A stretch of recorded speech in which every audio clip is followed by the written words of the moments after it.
আসসালামু আলাইকুম, সবাইকে স্বাগতম।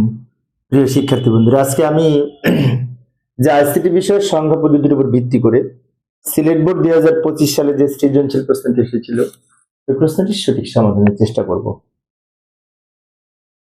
সমাধানের জন্য তোমাদের সাথে আছি আমি মোহাম্মদ সিরাজুল ইসলাম। চলো শুরু করা যাক। প্রথমে প্রশ্নটা দেখে নিই, প্রশ্নে কি বলা আছে। এই যে প্রশ্নটা লক্ষ্য করে, এখানে প্রশ্নে বলা আছে দৃশ্যকল্প 1, এখানে 56 দশমিক সংখ্যা, মাঝখানে একটু অক্টাল সংখ্যা থাকবে, এখানে আবার হট চিহ্ন দিয়ে দেওয়া আছে হেক্সাডেসিমাল সংখ্যা, মাঝখানে এটা কি বসবে, তাই না? তাহলে আমাদের এইটা থেকে যদি এটা বিয়োগ করি তাহলে কিন্তু সরি, এই দুটো যোগ করে যেহেতু এটা থেকে যদি এটা বিয়োগ করি তাহলে কিন্তু এটা বের হয়। এই বড় সংখ্যা এটা নিশ্চয়ই দুটো যোগ করে যেহেতু এটা থেকে যদি এটা বিয়োগ করি তাহলে কিন্তু এই হট চিহ্নটা বের হয়। এই যে গ নাম্বারে বলেছে হট চিহ্ন থেকে কি মান নির্ণয় করো। যাই হোক, আমরা ওটা পরে করবো। ক খ আগে উত্তর দিয়ে নিই। ক খ এই দুটো কিন্তু উদ্দীপক ছাড়াই আমরা উত্তর দিতে পারি, তাই না? আচ্ছা, ক নাম্বারে বলেছে ইউটিএফ এর পূর্ণরূপ কি? ইউটিএফ এর পূর্ণরূপ হচ্ছে এই যে ইউনিকোড ট্রান্সফরমেশন ফরম্যাট। ইউনিকোড হচ্ছে একটা ইউনিভার্সাল কোড, এবং এই ইউনিকোড আমরা যখন কোনো কিছু ইউনিকোড হিসেবে প্রয়োগ করি, বিশেষ করে ওয়েবসাইট তৈরির সময় বা কোনো ক্ষেত্রে, তখন ইউটিএফ 8 লিখি। ইউটিএফ 8 লিখি অনেক সময়, যেটি 8 বিটের ইউটিএফ এর একটি ফরম্যাট। যাই হোক, ইউটিএফ হচ্ছে ইউনিকোড ট্রান্সফরমেশন ফরম্যাট। যেমন আমি যদি এই ইউটিএফ 8 লেখা হলে এই বিট, যত বিট প্রয়োজন হয় ততগুলা বিট ব্যবহার করে। আমরা তো জানি যে ইউনিকোড হচ্ছে 16 বিটের কোড। 16 বিটের ক্ষেত্রে 16 বিট ব্যবহার না করে ইউটিএফ 8 ব্যবহার করলে যতগুলো বিট দরকার সে কটা এই ব্যবহার করবে মেমোরিতে। যাই হোক, আমাদের ক নম্বরের জন্য এটুকু লিখলে হবে, ইউনিকোড ট্রান্সফরমেশন ফরম্যাট। আবার উদ্দীপকে ফিরে এলাম। খ নম্বর বলছি স্থানীয় মান কি, ব্যাখ্যা করো। স্থানীয় মান বলতে বোঝায় কোন সংখ্যার, সাধারণত পজিশনাল সংখ্যা পদ্ধতিতে তাদের সংখ্যার মান অবস্থানের উপর নির্ভর করে। প্রতিটি অঙ্কের মান তাদের অবস্থানের উপর নির্ভর করে। যেমন একক, দশক, শতক, হাজার, এইভাবে আমাদের স্থানীয় মান নির্ণয় করা হয়, তাই না? এখন স্থানীয় মান নির্ণয় করার ক্ষেত্রে আমাদের কয়েকটা বিবেচ্য বিষয় আছে। স্থানীয় মান এর উপর ভিত্তি করে সংখ্যা পদ্ধতিগুলো হচ্ছে যথাক্রমে এই যে দশমিক সংখ্যা পদ্ধতি, অক্টাল সংখ্যা পদ্ধতি, হেক্সাডেসিমাল সংখ্যা পদ্ধতি ইত্যাদি, স্থানীয় মানের উপর ভিত্তি করে। এবং যেমন এই যে সংখ্যাটি 234 সংখ্যাটির আমাদের এই 4 এর স্থানীয় মান হচ্ছে 4 একক, 3 এর স্থানীয় মান হচ্ছে 3 দশক, এবং 2 এর স্থানীয় মান হচ্ছে 2 শতক।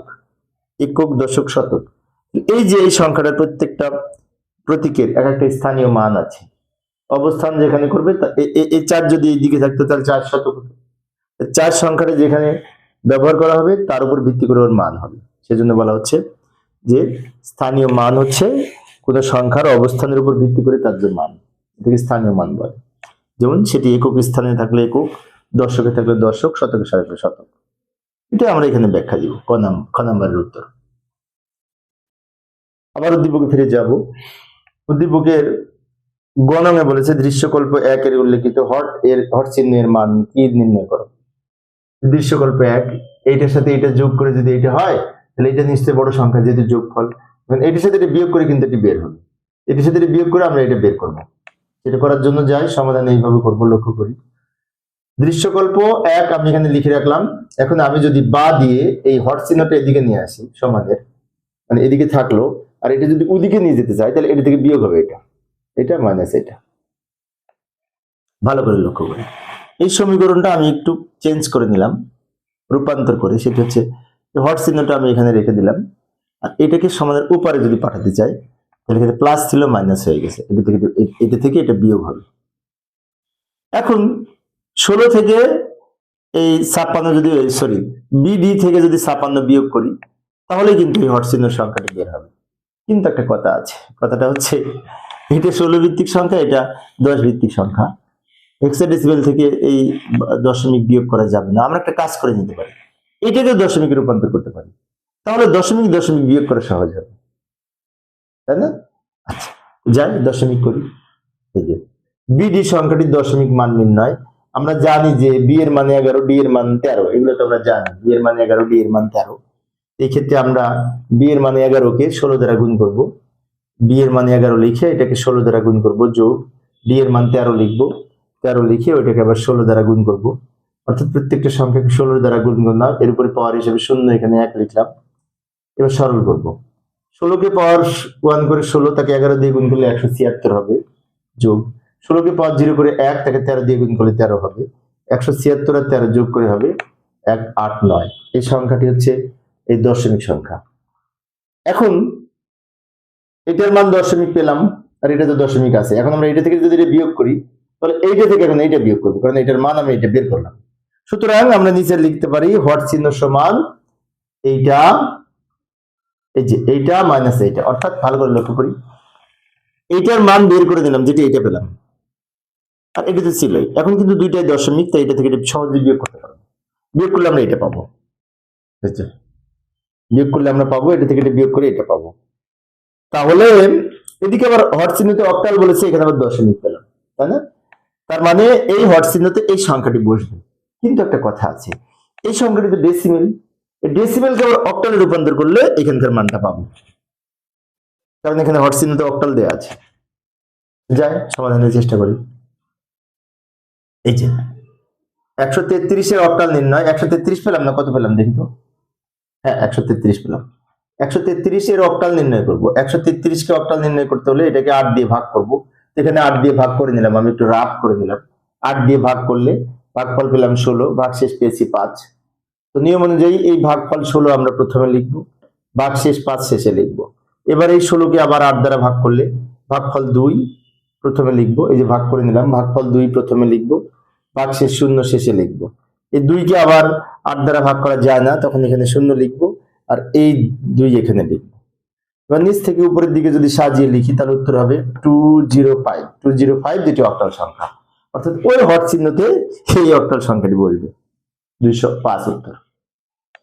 কারণ যেটি পেয়েছিলাম ওটি ডেসিমেল, ডেসিমেল থেকে অক্টালে রূপান্তর করে নিলাম। অর্থাৎ দুইটা সংখ্যার বিয়োগ ফলকে অক্টালে রূপান্তর করব, কিন্তু বিয়োগ করার সময় আবার ওই হেক্সাডেসিমাল সংখ্যাকে ডেসিমেল করে নিব। আবার আমরা উদ্দীপকে ফিরে যাব ঘনকের জন্য। ঘনকে বলেছে দৃশ্যকল্প 2 এর অনুযায়ী আকাশ রফিককে যে অঙ্কটি করতে দিয়েছিল তার সমাধান পূর্বক ব্যাখ্যা করো। এখানে বলেছে আকাশ রফিককে 2 এর পরিপূরক পদ্ধতি ব্যবহার করে 20 থেকে 42 বিয়োগ করতে বলেছিল। 20 থেকে 42 বিয়োগ করতে হবে। 2 এর পরিপূরক পদ্ধতিতে যদি বিয়োগ করতে চাই, এটারও বাইনারি মানে রূপান্তর করব, এটারও বাইনারি মানে রূপান্তর করব। এবার 20 মাইনাস 42 যদি লিখি, তো 42 সংখ্যাটি মাইনাস হবে, তাই না? আর মাইনাস সংখ্যা 2 এর পরিপূরক করতে হলে, বাইনারি মান বের করতে হলে ওই সংখ্যাটাকে আবার 2 এর পরিপূরক করতে হবে। যাই সমাধানের চেষ্টা করি। ঘ নাম্বার এইভাবে লিখতে পারি, লক্ষ্য করি। এই যে উদ্দীপকের আকাশ এবং রফিককে যে অঙ্কটি করতে দিয়েছিল তা হলো ওই এই যে যোগের মাধ্যমে পার্থক্য, অর্থাৎ এই 20 থেকে 42 বিয়োগ করতে হবে যোগের মাধ্যমে, এটা বলেছিল। পরিপূরক পদ্ধতিতে যদি আমি 20 থেকে 42 বিয়োগ করতে চাই, তাহলে নিয়মটি হচ্ছে 20 এর প্লাস 20 এর মানের সাথে মাইনাস 42 এর মান যোগ করব। এটা কি বলে 2 এর পরিপূরক পদ্ধতিতে বিয়োগ। 2 এর পরিপূরক পদ্ধতিতে পার্থক্য নির্ণয় করতে হলে যোগের মাধ্যমে পার্থক্য নির্ণয় করতে হবে। মানে কি করব, যোগ হবে বিয়োগ। সেটার জন্য এই পজিটিভ সংখ্যার সাথে এই নেগেটিভ সংখ্যা প্লাস করব, অর্থাৎ প্রথম সংখ্যাটির পজিটিভ মান আর যেটা মাইনাস করব ওটার মাইনাসের মান দুইটা একসাথে যোগ করব, সেজন্য মাঝখানে প্লাস দিয়েছি। এখন অনেক শিক্ষার্থীর মনে হতে পারে যে আমি এটা না করে তো আমি সরাসরি লিখতে পারতাম 20 মাইনাস 42, তাও তো হতো। এটা গুণ করে কিন্তু মাইনাস হয়, প্লাস মাইনাস। কিন্তু বলা হয়েছে যোগের মাধ্যমে পার্থক্য, যাকে বলে 2 এর পরিপূরক পদ্ধতিতে বিয়োগ, সেই জন্য মাঝখানে যোগ করা হয়েছে, ফলে এটি মাইনাস, অর্থাৎ প্লাসের মানের সাথে মাইনাসের মান যদি যোগ করি তাহলে অটোমেটিক বিয়োগ হবে। এখন আমাদের সবার প্রথমে এই দুইটা সংখ্যাকে বাইনারিতে রূপান্তর করতে হবে। বাইনারিতে যদি রূপান্তর করতে চাই, 20 এর বাইনারি প্রথমে নির্ণয় করব। বাইনারিতে তো আমরা রূপান্তর করতে পারি, তারপরে আমি দেখাচ্ছি। 20 সংখ্যাটাকে যদি বাইনারি করতে চাই, তাহলে 20 কে 2 দ্বারা ভাগ করলে ভাগফল 10, ভাগশেষ 0 হবে। 10 কে 2 দ্বারা ভাগ করলে ভাগফল 5, ভাগশেষ 0 হবে। 5 কে 2 দ্বারা ভাগ করলে ভাগফল 2, ভাগশেষে 1 হবে। 2 কে 2 দ্বারা ভাগ করলে ভাগফল 1, ভাগশেষ 0 হবে। 1 কে 2 দ্বারা ভাগ করা যায় না, তখন এখানে 0 লিখব, আর এই 1 ভাগশেষ হিসেবে শেষে লিখব। এবার এগুলো নিচ থেকে উপরের দিকে যদি সাজিয়ে লিখি, উত্তর হবে 1 0 1 0 0। এই যে 10 100 যেটি বাইনারি সংখ্যা বেস 2 লিখেছি। এই হচ্ছে 20 এর বাইনারি। আরেকটা সংখ্যা ছিল 42, ওটাকেও বাইনারিতে রূপান্তর করব। যাই পরের পেজে করি, এখানে করব 42 এর বাইনারি। 42 লিখলাম, এটাকে 2 দিয়ে ভাগ করব, কিছুক্ষণ আগে যেভাবে করেছি ওইভাবে। 2 দিয়ে ভাগ করলে ভাগফল হবে 21, প্রথমে লিখবো। ভাগশেষ 0 থাকবে, শেষে লিখবো। 21 কে 2 দ্বারা ভাগ করলে ভাগফল হবে 10, প্রথমে লিখবো। ভাগশেষে 1 থাকবে, শেষে লিখবো। 10 কে 2 দ্বারা ভাগ করলে ভাগফল 5, প্রথমে লিখবো। ভাগশেষ 0 হবে। 5 কে 2 দ্বারা ভাগ করলে ভাগফল 2, ভাগশেষে 1 হবে। 2 কে 2 দ্বারা ভাগ করলে ভাগফল 1, ভাগশেষ 0 হবে। 1 কে 2 দ্বারা ভাগ করলে ভাগ করা যায় না, তখন এখানে 0 হবে, আর এই 1 শেষে লিখবো। এবার এগুলো নিচ থেকে উপরের দিকে যদি সাজিয়ে লিখি, তাহলে উত্তর হবে 1 0 1 0 1 0 10 10 10। এই যে 10 10 10, এটা হচ্ছে বাইনারি মান। তাহলে আমরা কি করলাম? 2 এর পরিপূরক পদ্ধতিতে বিয়োগ করতে হলে দুইটা সংখ্যাকে প্রথমে বাইনারিতে রূপান্তর করে নিলাম। এইবার আমি 20 থেকে 42 বিয়োগ করব। তো 20 মাইনাস 42, তা 42 সংখ্যাটা কিন্তু মাইনাস হচ্ছে, নেগেটিভ হচ্ছে, কিন্তু এই যে বাইনারি মানটা পেয়েছি এটা প্লাস 42 এর বাইনারি মান। তাহলে এই প্লাস 42 এর বাইনারি মান ধরে আমরা এখন মাইনাস 42 এর মান বের করার জন্য এই সংখ্যাটিকে 2 এর পরিপূরক মান নির্ণয় করব। 2 এর পরিপূরক তো আমরা করতে পারি, কয়েকটা ধাপে করতে হবে। প্রথমে 42 এর বাইনারি মানটা লিখে নিই। এই যে 10 10 10, এটা হচ্ছে 42 এর বাইনারি মান। 1 2 3 4 5 6টা বিট, বাম দিকে আরো 2টা শূন্য দিয়ে 8 বিট তৈরি করে নিলাম। এবার এটাকে উল্টিয়ে লিখে একের পরিপূরক মান নির্ণয় করব। এই যে 8 বিটের সাহায্যে লিখলাম, এটা বলা হয় 8 বিট প্রকৃত মান। 8 বিট প্রকৃত বাইনারি মান। এবং 8 বিট প্রকৃত বাইনারি মানের যে বাম দিকের যে প্রথমে বিটটা থাকে এটাকে চিহ্ন বিট বলে। চিহ্ন বিট শূন্য হলে সংখ্যাটি প্লাস হয়, যেহেতু চিহ্ন বিট 0 তাই সংখ্যাটি প্লাস হয়েছে। চিহ্ন বিট মানে প্লাস মাইনাস নির্ধারণকারী বিট। এবার এখান থেকে যদি একের পরিপূরক মান নির্ণয় করে এটাকে উল্টিয়ে লিখবো। উপরে শূন্য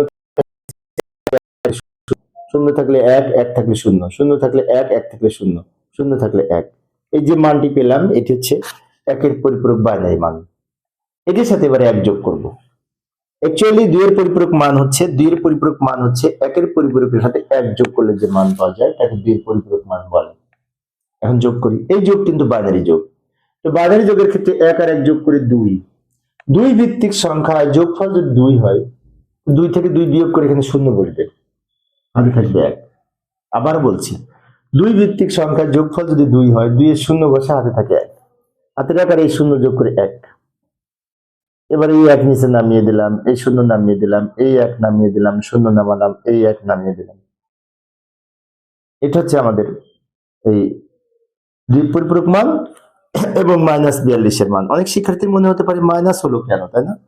কারণ কোন সংখ্যাকে যদি আমি 2 এর পরিপূরক করি তাহলে ওই সংখ্যার নেগেটিভ মান পাই। যেমন আরেকটা কথা বলতে পারি, সাইন বিট তো প্রথম, বাম দিকে প্রথম বিটকে তো চিহ্ন বিট বলে। চিহ্ন বিট 0 হলে যেমন সংখ্যাটি প্লাস হয়, চিহ্ন বিট 1 হলে সংখ্যাটি ঋণাত্মক হয়, মাইনাস হয়। চিহ্ন বিট যেহেতু 1 তাই সংখ্যাটি মাইনাস হয়েছে, চিহ্ন বিট যেহেতু 0 তাই সংখ্যাটি প্লাস হয়েছে। এখন কি করব? এখন এই যে মাইনাস 42 এর বাইনারি মানের সাথে ওই যে প্লাস 20 এর বাইনারি মান যোগ করব।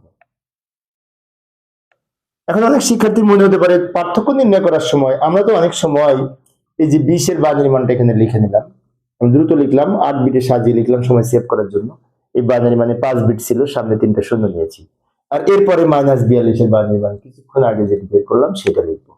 দুই পরিপূরক করে যেটি পেলাম ওটা ওখান থেকে আমি নিয়ে আসলাম, যে দুটো যোগ করব। এখন যে কথাটা বলতে চাচ্ছিলাম, অনেক শিক্ষার্থী আমাকে প্রশ্ন করতে পারে যে আমরা তো সাধারণত বড় সংখ্যা থেকে ছোট সংখ্যাটা বিয়োগ করি পার্থক্য নির্ণয়ের ক্ষেত্রে, তাহলে এখানে বড় সংখ্যাটিকে মাইনাস করলাম কেন? কিন্তু এই প্রশ্নে পার্থক্য নির্ণয় বলেনি। এখানে বলেছে 20 2 এর পরিপূরক পদ্ধতি ব্যবহার করে 20 থেকে 42 বিয়োগ করতে হবে। 20 থেকে 42 বিয়োগ করতে হবে। তো 20 থেকে যদি 42 বিয়োগ করতে হয় তাহলে আমাদের 42 সংখ্যাটি মাইনাস হচ্ছে, 20 মাইনাস 42, তাই মাইনাস 42 এর মান বের করার জন্য এটা 2 এর পরিপূরক করেছি। এবার যোগ করব, কিন্তু এখানে পার্থক্য হবে মাইনাস 22 22, সেই বাইনারি যোগ। 0 আর 0 যোগ করে 0, হাতে কোনো সংখ্যা নাই। 0 আর 1 যোগ করে 1, এবার 1 আর 1 যোগ করে 2, বাইনারি 2 ভিত্তিক সংখ্যা, তাই যোগফল যদি 2 হয় 2 এর 0 বসবে, হাতে থাকবে 1, মানে 2 থেকে 2 বিয়োগ করে 0 হয় আর কি, হাতে থাকে 1, সেই 1 এর 0 সাথে যোগ করে 1। আবার এখানে 1 আর 1 যোগ করে 2, 2 এর 0 বসবে, হাতে থাকবে 1, হাতের 1 আর 1 যোগ করে 2 1, হাতের 1 এর 0 সাথে যোগ করে 1, শূন্যের সাথে এক যোগ করে 1, শূন্যের সাথে 1 যোগ করে 1। এখানে কিন্তু এই অন্যান্য ক্ষেত্রে ক্যারি বিট থাকতো 1 2 3 4 5 6 7 8 বিট। 8 বিট হলে আর ক্যারি বিট থাকবে না।